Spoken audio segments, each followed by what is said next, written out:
Hey guys, welcome to week number 4. Hard to believe. After the conclusion of this week, we'll be halfway through the course.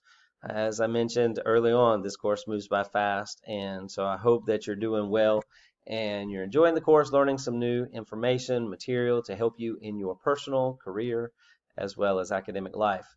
Please note, if you're watching this now and you're kind of like, man, week number 4, I am in trouble. I'm struggling, having a hard time, trying to do everything. I'm lost, I'm confused.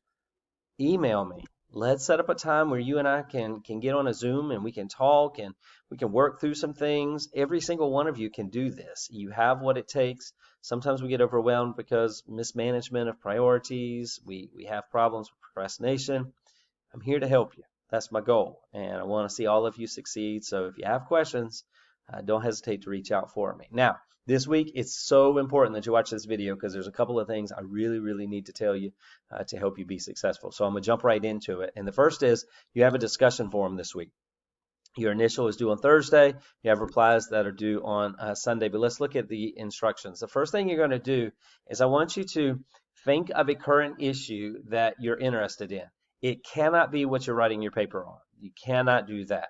So find something that interests you, that's relevant, that's in the news. My gosh, this week there'll be quite a bit of things in the news. So I'm sure you'll have something that you can choose to look at.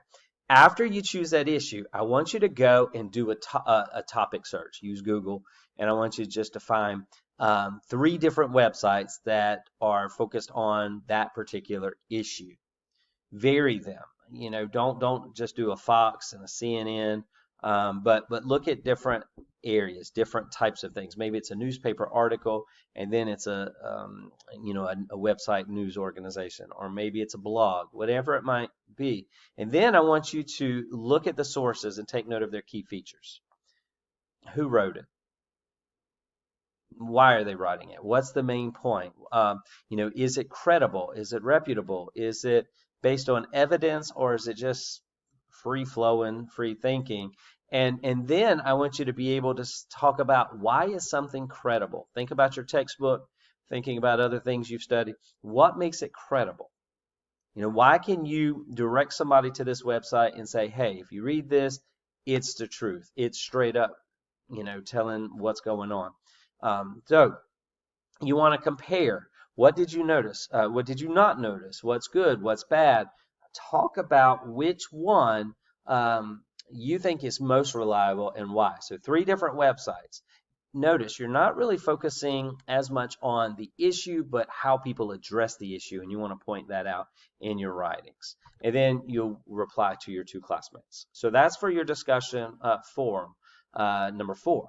Then for this assignment, you're going to be working on part 2 of your annotated bibliography. With your annotated bibliography, make sure that you go back. This is when, all right, so you gave me your research proposal. We looked at it. I asked you to make some changes, or I didn't ask you to make some changes. We agreed on a proposal. So now we got to find resources. You see how this is going hand in hand. Your discussion forums helping you find credible resources that are they're evidence-based and not necessarily blogs, right? But that they're things that you can prove that's true. So for your annotated bibliography, look over the instructions. You have to choose 5, right? You're going to need 5 of these to do. Now, I want to share with you some information. So let me try to pull this up if I can. All right, about what an annotated bibliography is. If you don't do it this way, then I know you didn't watch the video. This is the way that you need to do it. This is the way that you will be successful. All right.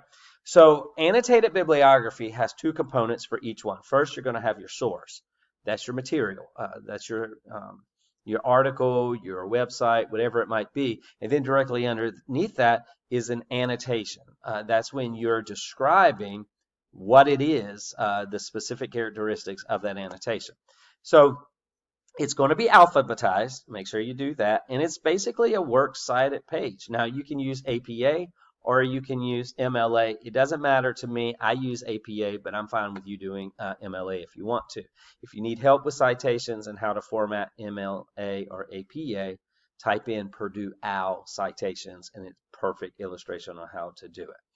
So you're going to have your citation written in APA or MLA format, and then under that, you're going to have a brief 250-word descriptive evaluative paragraph, which is the annotation. The annotation focuses on the relevancy, the accuracy, the quality of the source that is cited. So usually that's 5 to 6 sentences. It's 250 words, and this is what I want you to include in there for each one, right? So you're doing one citation, annotation, another citation, annotation, another citation, annotation. And within those annotations for each one, these are the things that I expect to see you develop. Summarize the source. What's it about? Talk about the author's credibility. How can a source be used to help you form your argument on your particular issue? So all of these sources are on the issue that you are writing about. Don't use Wikipedia. That's not a verifiable resource. Google search can help you.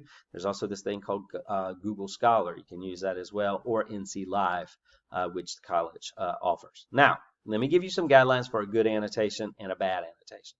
Here's how to do it, and here's not how to do it. So, number one, this is bad. Now, if you notice, this is good. This is a good, this is a good citation. Author, you've got the title. This is a book, so this is the publisher and the city where it was published and the year. Now, here's this annotation that says the book provides an overview of the history of Vietnam going back approximately 2,000 years. That's terrible, horrible. It does not do what I asked you to do up here, which is to evaluate 1, 2, 3, 4, 5. It doesn't do that. So that's a terrible annotation. Don't do that. Here's the right way to do it. Once again, still got a good citation. Here's my annotation. This book, written by a professor of East Asian Studies at Penn State. What does that tell me? The guy knows his stuff, right? He's familiar with Vietnam. He's a professor of East Asia, where Vietnam is. He knows his understanding. It's an overview of Vietnam's geography, society, and economy, particular focus on the events of the 20th century. If I'm writing on Vietnam, this is relevant. It's credible, right? And you keep on going. Notice, here's another reliable credibility. It's got endnotes. He did research. It's well documented. And it's a great starting place for me to learn about Vietnam. First entry tells me nothing. It doesn't talk about it. Second one, much better description, answers all of those things that I'm looking for. That's how you do an annotated bibliography. Follow this example right here. Perfect. You're going to be great. All right. So those are the two things that I'm asking you to do this week. Don't wait till the last minute, because you'll find you'll lose time and it'll be very difficult to try to do it right. As always, I'm here to help you. If you have any questions, just let me know. Really look forward to reviewing your work. Have a great week. And don't forget to contact me if I can help you. Go out there and do something great for somebody. Take care.